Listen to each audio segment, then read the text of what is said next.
Ya puede captura vivo el miembros del 104th Brigade con el 3 mga alegaw miembros del Abu Sayyaf na begindan tipo-tipo basilan ayer tarde.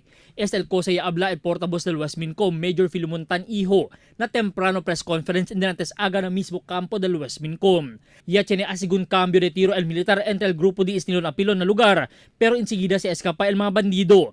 A mediante el dila clearing operation, sila ya pwede inkontra con este mga irido persona kinalagawmente miembros del Abu Sayyaf. But initial report states that there are 3 alleged members of Abu Sayyaf group who are wounded and were captured by the elements of 104th Brigade after a brief firefight and when we are conducting clearing operations. Following a running gun battle, nag-score ang tropa ng area for clearing operation. Doon nila nakita itong mga taong ito na sugatan. Na posisyon de este kanda Marwan Jikiri y Nurmin Ibno y el un desconocido pa siyempre persona. Ya puede sacar el un calibre 45 busil y 2 mga rifle grenades. Pero el makaestra niya, el uno gali kanila miyembro pa del CCCH del Moro Islamic Liberation Front que de mas temprano tiene acuerdo de paz el gobierno nacional.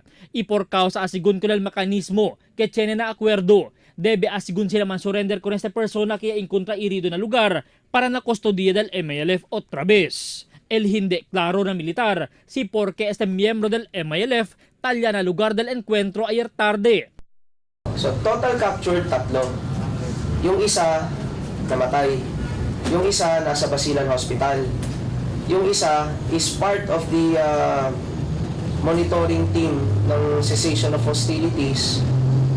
Inalam natin kung totoo kinlin ng MILF na totoo siyang part ng peace committee na nagmo-monitor doon sa area, kaya itinurn over natin ito sa kanila. Yung sugatan na isa na hinabol ng tropa, miyembro pala siya ng CCCH, side ng MILF, na nagmo-monitor ng hostilities doon on the ground. Yun ang nireport sa amin.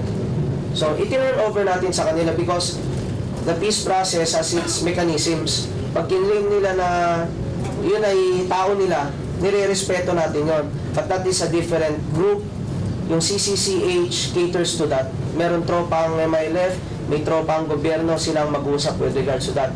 How do we draw the line? Kung saan pwedeng pumasok itong mga peacekeepers na nagtatawag? Yan po ang isa sa iimbestigahan natin. Bakit siya nandun? Samantalang nagkaroon ho ng running gun battle, bakit siya nandun?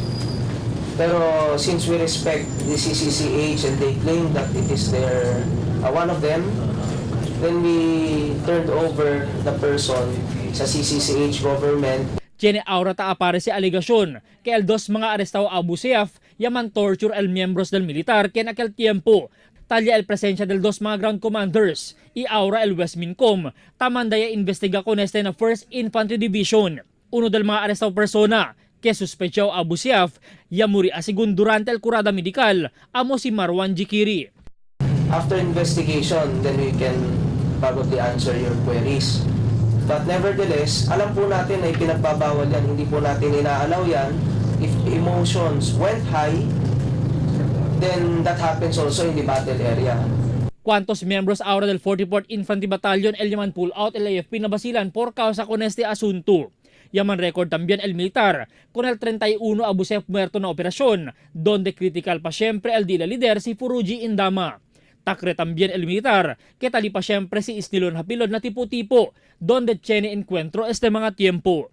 Albert Luna, Dateline Zamboanga.